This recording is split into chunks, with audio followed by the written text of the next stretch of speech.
बिस्मिल्लाहिर रहमानिर रहीम। प्रिय शिक्षार्थीबृंद, निभृत बांगला चैनलेर पक्ष थेके तोमादेर सबाइके एकराश प्रीति ओ शुभेच्छा जानाচ্ছি। আমি মোহাম্মদ আসিফ করিম শিমুল, প্রভাষক বাংলা, সুলতান মাহমুদ ডিগ্রি কলেজ, সেনবাগ, নোয়াখালী। প্রিয় শিক্ষার্থীবৃন্দ, আজকের ভিডিওতে আমরা আলোচনা করব একাদশ ও দ্বাদশ শ্রেণীর বাংলা ব্যাকরণের খুবই গুরুত্বপূর্ণ একটি টপিকস, ধ্বনি তত্ত্ব থেকে ধ্বনির উচ্চারণ বা উচ্চারণ রীতি, এই অধ্যায় থেকে। প্রিয় শিক্ষার্থীবৃন্দ, আমাদের আজকের আলোচ্য বিষয় ধ্বনির উচ্চারণ বা আমরা বলতে পারি যেটাকে উচ্চারণ রীতি। প্রিয় শিক্ষার্থীবৃন্দ, এই টপিকস থেকে তোমাদের বোর্ড পরীক্ষায় বিভিন্নভাবে প্রশ্ন এসে থাকে। তো তার মধ্যে উল্লেখযোগ্য কিছু প্রশ্ন হচ্ছে এরকম যে উচ্চারণ রীতি বলতে কি বুঝো? উচ্চারণ রীতি বলতে কি বুঝো? তারপরে স্বরধ্বনির মধ্যে এবং ব্যঞ্জন ধ্বনির মধ্যে কিছু কিছু ধ্বনির উচ্চারণ, উচ্চারণের 5টি নিয়ম লিখতে বলা হয়। যেমন তোমাদের আসতে পারে অধ্বনির 5টি উচ্চারণ লেখো। এইভাবে আ, ই, এ ইত্যাদি এই ধ্বনিগুলোর 5টি উচ্চারণ লিখতে বলা হয়। তারপরে আবার ব্যঞ্জন ধ্বনির মধ্যে তোমাদের ব ফলা, অর্থাৎ ফলা জাতীয় যেগুলো আছে, ব ফলা, মো ফলা, জ ফলা, র ফলা, এই ধ্বনিগুলোর 5টি করে উচ্চারণ লিখতে বলা হয়। তো প্রিয় শিক্ষার্থীবৃন্দ, আমরা আজকের ভিডিওতে শুধুমাত্র উচ্চারণ রীতি নিয়ে কথা বলবো, আর পরের ভিডিওগুলোতে একে একে ধ্বনির যে 5টি করে নিয়ম আমরা পড়ব, সেই 5টি করে নিয়ম নিয়ে বিশ্লেষণ করব। তো চলো প্রিয় বন্ধুরা, আমরা আজকে কথা না বাড়িয়ে উচ্চারণ রীতি সম্পর্কে একটা সম্যক ধারণা নেওয়ার চেষ্টা করি। প্রিয় শিক্ষার্থীবৃন্দ, খেয়াল করো, আমরা যে উচ্চারণ রীতিটা পড়ব, এখানে আমরা দুইটা অংশ পাচ্ছি, একটা পাচ্ছি উচ্চারণ আর একটা পাচ্ছি রীতি। তো সেই হিসেবে আমাদের উচ্চারণ কি জিনিস এবং রীতি কি জিনিস, এই দুইটা জিনিস সম্পর্কে একটু ধারণা নেওয়া প্রয়োজন। আমরা এই উচ্চারণ শব্দটাকে যদি প্রকৃতি ও প্রত্যয় দিয়ে বিশ্লেষণ করি, তাহলে এরকম আসে উচ্চারি যোগ অন সমান সমান উচ্চারণ। এটা হচ্ছে উচ্চারণ শব্দটির প্রকৃতি ও প্রত্যয়গত বিশ্লেষণ।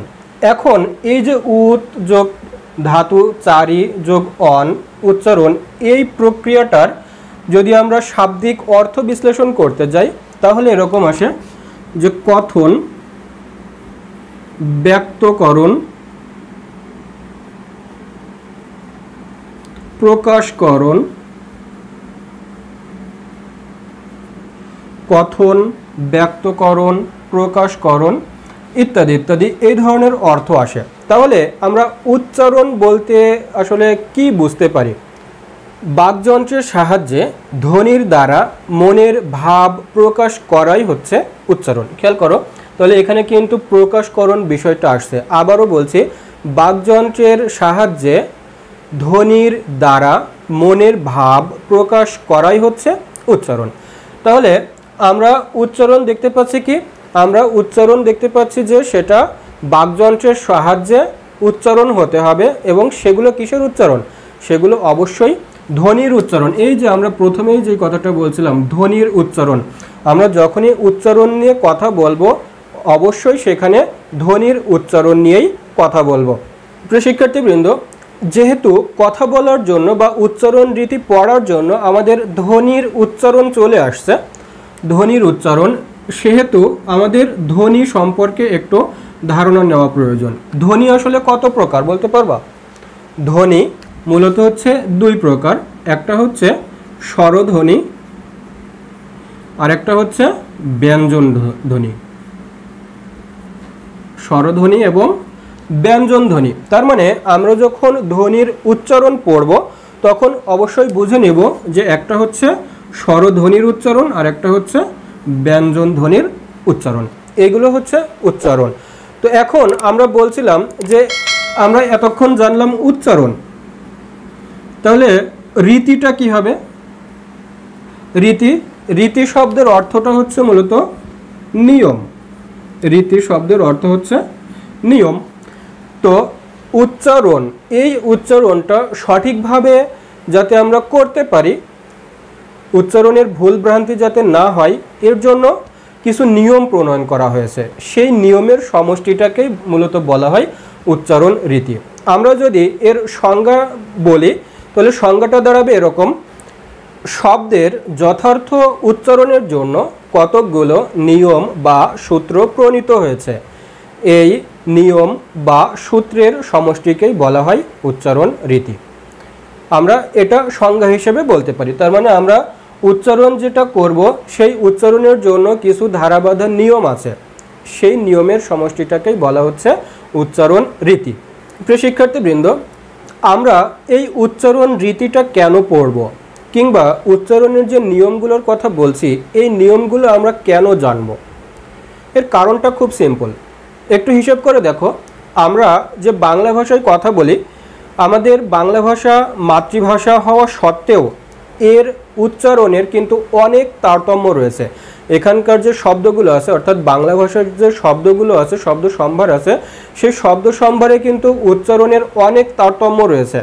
অঞ্চল ভেদে এর তারতম্য রয়েছে, অর্থাৎ ভৌগোলিক কারণেও কিন্তু উচ্চারণের তারতম্য হয়ে যায়। তারপরে স্বরযন্ত্রের গঠনের কারণেও কিন্তু তারতম্য হয়ে যায়। তারপরে আমাদের যে স্বরধ্বনির কথা বলছিলাম এবং ব্যঞ্জন ধ্বনির কথা বলছিলাম, সেই স্বরধ্বনির মধ্যেও বৈচিত্র্য রয়েছে, ব্যঞ্জন ধ্বনির মধ্যেও বৈচিত্র্য রয়েছে। এই বৈচিত্র্য থাকার কারণেই কিন্তু একই ধ্বনি বিভিন্ন শব্দে বিভিন্ন রকমের উচ্চারণের সৃষ্টি করে। একটা জিনিস খেয়াল করো, আমরা এ ধ্বনির কথা যদি বলি, এইটা আমরা যখন উচ্চারণ করব একই ধ্বনি, কিন্তু এক একটা শব্দে উচ্চারণ হবে এক এক রকম। যেমন আমরা যখন এ ক লিখছি, এটার উচ্চারণ কিন্তু এক হচ্ছে না, আমরা ধ্বনি কিন্তু এ উচ্চারণ করছি কি? উচ্চারণ করছি এ ক, এক না বলে আমরা কি বলছি? আমরা বলছি এক। তার মানে এই যে এ ধ্বনি, এ ধ্বনিটারও কিন্তু উচ্চারণের তারতম্য হয়ে যাচ্ছে। আবার মনে করো যদি অধ্বনি বলি, অধ্বনির ক্ষেত্রে এটা আমরা মনে করো যে লিখলাম অনেক, এখানে অ এর উচ্চারণ ঠিক আছে, কিন্তু যদি লিখি অ দন্তন্বয় জ ফলা, এটা কিন্তু আর অন্য হচ্ছে না, এটা কি হয়ে যাচ্ছে? অন্য। তার মানে এই অটাকে আমরা কি বলছি? অটাকে ও হিসেবে উচ্চারণ করছি। তার মানে কি, একই ধ্বনি হওয়া সত্ত্বেও শব্দে বিভিন্ন সময় বিভিন্ন রকমের তারতম্য হচ্ছে। তো এই তারতম্যগুলো কেন হচ্ছে? এক একটা শব্দে এক একটা ধ্বনি উচ্চারণের ক্ষেত্রে কেন পাল্টে যাচ্ছে, এইটা জানার জন্য কিন্তু আমাদের উচ্চারণের এই রীতিটা জানা দরকার, বা উচ্চারণের নিয়ম কানুনগুলো জানা দরকার। আবার যদি আমরা ব্যঞ্জন ধ্বনির ক্ষেত্রে উদাহরণ দিই, খেয়াল করো, আমরা লিখলাম, এটার উচ্চারণ কি হবে বলো তো? আমরা এখানে হয় জ ফলা লিখেছি, হয় জ ফলা দিয়েছি, হিসেব মতো হওয়ার কথা ছিল ঐতিহ্য, এরকম উচ্চারণ হওয়ার কথা ছিল, কিন্তু আমরা উচ্চারণ করি কি? উচ্চারণ করি ঐতিহ্য, ঐতিহ্য। হয় জ ফলাটা কিন্তু বর্গের জ এবং ঝ, এইগুলো এটা হয়ে যাচ্ছে। তার মানে কি, এটাও কিন্তু শব্দের তারতম্য। আমরা যখন ওই যে জ ফলার কথা বলছিলাম, সেই জ ফলার উচ্চারণ যখন পড়ব তখন দেখব যে এখানে কেন হয় জ ফলাটা বর্গীয় জ এবং ঝ হয়ে যাচ্ছে। তার মানে এই সমস্ত তারতম্য যে সংঘটিত হচ্ছে, এর জন্য কিন্তু আমাদের এই উচ্চারণ রীতি বা উচ্চারণের নিয়মটা জানা আবশ্যক। প্রিয় শিক্ষার্থীবৃন্দ, উচ্চারণের এই তারতম্য বা উচ্চারণ রীতি আমরা কেন পড়ব, এর আরও কিছু উদাহরণ খেয়াল করো যে আমরা কেন এই উচ্চারণের নিয়মগুলো জানব।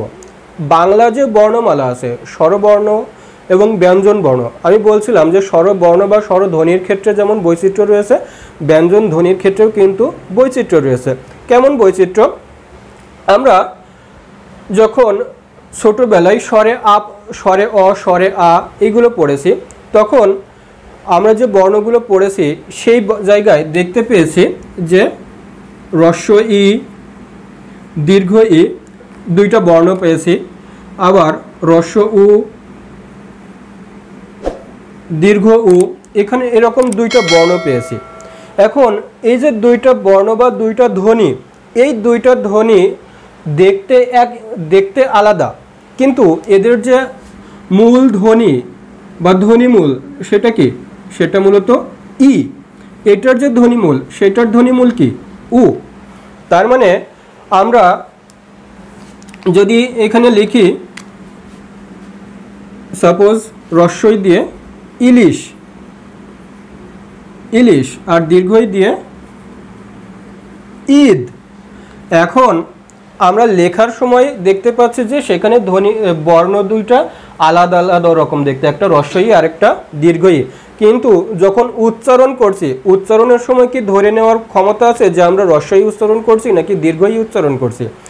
ই, দুইটাই ই, একটা রস্বই আর একটা দীর্ঘই, কিন্তু দুইটাই হচ্ছে ই।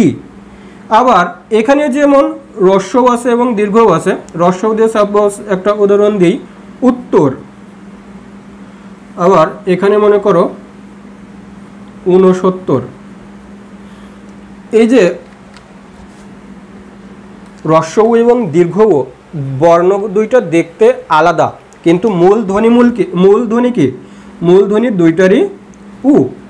তার মানে আবার দেখো, আমরা যখন ব্যঞ্জনের ক্ষেত্রে অনেক সময় দেখি কি, জ, বর্গীয় জ, অন্তর্জ এবং বর্গীয় জ, দুইটা জ আছে।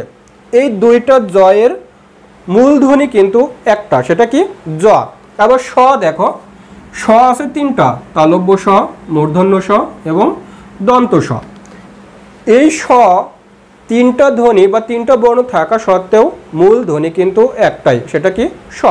তার মানে এই যে এতগুলো ধ্বনির তারতম্য, ইর ক্ষেত্রে, উর ক্ষেত্রে, জর ক্ষেত্রে, স্বর ক্ষেত্রে, এই যে ধ্বনিগুলোর তারতম্য হচ্ছে, এই তারতম্যগুলো বোঝার জন্যও কিন্তু আমাদের উচ্চারণ রীতি বা উচ্চারণের নিয়মগুলো জানা আবশ্যক। তো প্রিয় বন্ধুরা, আমরা বলছিলাম যে ধ্বনির উচ্চারণ বা উচ্চারণ রীতির ক্ষেত্রে আমরা মূলত স্বরধ্বনির উচ্চারণ বুঝবো এবং ব্যঞ্জন ধ্বনির উচ্চারণ বুঝবো। এবার আসো আমরা স্বরধ্বনির উচ্চারণ নিয়ে কিছু কথা বলি। আমাদের টপিকস হচ্ছে স্বরধ্বনির উচ্চারণ। স্বরধ্বনির উচ্চারণ। এখন খেয়াল করো যে আমরা যে স্বরধ্বনিগুলো চিনি, সেই স্বরধ্বনি কয়টা আছে বলো তো? স্বরধ্বনি আছে 11টা। অ, আ, রস্বই, দীর্ঘই, রস্বৌ, দীর্ঘৌ, রি, এ, ওই, ও, ঔ, অর্থাৎ স্বরধ্বনি আছে 11টা। কিন্তু এর মধ্যেও আবার কথা আছে। এর মধ্যে আমরা দুইটা ধ্বনি পাই। যেমন আমরা যখন ওই লিখি, ওই লিখতে গেলে আমরা আসলে কি কি ব্যবহার করি বলো তো? ও আর রস্বই সমান সমান ওই। আবার যদি ও লিখতে যাই, ও যোগ রস্বৌ। তার মানে একটা স্বরধ্বনি ভেঙে কিন্তু আমরা এখানে দুইটা স্বরধ্বনি পাই, ওই এর ক্ষেত্রে এবং ও এর ক্ষেত্রে। এই দুইটা স্বরধ্বনিকে মূলত বলা হয় যৌগিক স্বরধ্বনি। যৌগিকটা কি? যে স্বরধ্বনিকে ভাঙলে বা বিশ্লেষণ করলে আরও স্বরধ্বনি পাওয়া যায়, সেটাকে বলা হয় যৌগিক স্বরধ্বনি। তাহলে যৌগিক যদি পাই, তাহলে অবশ্যই মৌলিক আছে, যে স্বরধ্বনিগুলোকে আমরা ভাঙতে পারবো না, বিশ্লেষণ করতে পারবো না, সেইগুলোকেই মূলত মৌলিক স্বরধ্বনি বলে। তো মৌলিক স্বরধ্বনি, আমরা স্বরধ্বনি 11টা হইলেও আমরা মৌলিক যে স্বরধ্বনিগুলো পাই, মৌলিক স্বরধ্বনি মূলত 7টা। সেই মৌলিক স্বরধ্বনি 7টা কি কি? মৌলিক স্বরধ্বনি 7টা হচ্ছে অ, আ, রস্বই, রস্যু, ও, এ, এই 7টা হচ্ছে মৌলিক স্বরধ্বনি, অর্থাৎ যে স্বরধ্বনিকে ভাঙা বা বিশ্লেষণ করা যায় না সেটাকে বলা হয় মৌলিক স্বরধ্বনি। মৌলিক স্বরধ্বনি হচ্ছে 7টা। আর যৌগিক স্বরধ্বনি আছে 2টা, সেটা হচ্ছে ওই এবং ও। আমরা স্বরধ্বনির উচ্চারণ যেগুলো, সেগুলো বলতে মূলত মৌলিক যে স্বরধ্বনির উচ্চারণ, সেই উচ্চারণটাকেই বুঝবো স্বরধ্বনির উচ্চারণ বলতে আমরা বুঝবো কি? মৌলিক স্বরধ্বনির উচ্চারণ। আচ্ছা, এরপরে আসছে ব্যঞ্জন ধ্বনির উচ্চারণ। সেটা কি? ব্যঞ্জন ধ্বনির উচ্চারণ। ব্যঞ্জন ধ্বনির উচ্চারণের ক্ষেত্রে আমরা দেখব যে এখানে কিছু যুক্ত ব্যঞ্জন আছে আর কিছু ফলা আছে, অর্থাৎ ব ফলা, ম ফলা, র ফলা, জ ফলা, ল ফলা, এই যে ফলাগুলো আছে সেই সাথে কিছু যুক্ত ব্যঞ্জন আছে, যেমন কয়ে মূর্ধন্য স, তারপর বর্গীয় জয় ইয়, এই জাতীয় যে ব্যঞ্জনগুলো আছে ব্যঞ্জন ধ্বনির ক্ষেত্রে মূলত সেই উচ্চারণগুলোই আমাদের পরীক্ষায় এসে থাকে।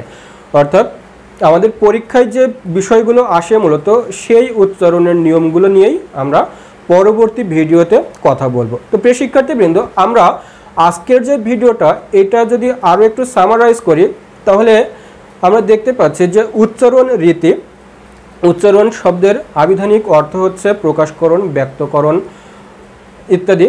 তো শব্দের উচ্চারণের জন্য বিভিন্ন নিয়মকানুন প্রণয়ন করা হয়েছে, সেই নিয়মকানুনের সমষ্টিকে বলা হচ্ছে উচ্চারণ রীতি। আর এই উচ্চারণ বলতে আমরা মূলত বুঝে থাকি ধ্বনির উচ্চারণ। ধ্বনি যেহেতু দুই প্রকার, স্বরধ্বনি এবং ব্যঞ্জন ধ্বনি, তো উচ্চারণের রীতি বা পদ্ধতিও আমরা দেখব যে স্বরধ্বনির উচ্চারণ এবং ব্যঞ্জন ধ্বনির উচ্চারণ। স্বরধ্বনির ক্ষেত্রে আমরা স্বরধ্বনি পাই দুই প্রকার, মৌলিক স্বরধ্বনি এবং যৌগিক স্বরধ্বনি। আমরা স্বরধ্বনির উচ্চারণ বলতে মূলত বুঝবো মৌলিক স্বরধ্বনির উচ্চারণ, আর ব্যঞ্জন ধ্বনির উচ্চারণের ক্ষেত্রে যুক্ত ব্যঞ্জন এবং ফলা এগুলোর উচ্চারণ। প্রিয় শিক্ষার্থীবৃন্দ, এটাই ছিল মূলত উচ্চারণ রীতি বা উচ্চারণের নিয়মকানুন সংক্রান্ত প্রাথমিক আলোচনা। আমরা পরবর্তী ভিডিওতে এই যে ধ্বনির উচ্চারণগুলো আছে, অধ্বনি, আধ্বনি, ই ধ্বনি, এ ধ্বনি, যে উচ্চারণের রীতিগুলো আছে বা 5টি করে যে নিয়ম আছে সেই নিয়ম একে একে ভেঙে বিশ্লেষণ করব। তো দেখা হবে অন্য ভিডিওতে। সে পর্যন্ত সবার সুস্বাস্থ্য মঙ্গল কামনা করে আজকের ভিডিও এখানে শেষ করছি। আল্লাহ হাফেজ।